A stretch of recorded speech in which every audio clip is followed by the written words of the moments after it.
ଆଜି ବର୍ତ୍ତମାନ 248ଟା ନୂଆ ଅତ୍ୟାଧୁନିକ ଆମ୍ବୁଲାନ୍ସ ଆଣିଛନ୍ତି पेढ़ी 111 କୋଟି ଖର୍ଚ୍ଚ। अरे सी कौन 100 अगड़ारू धान बिक्री करी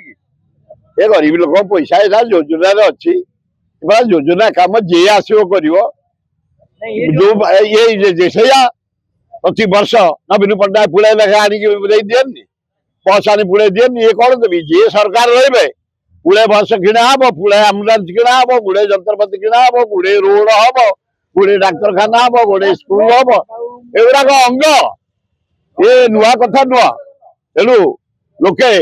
से कार्य चल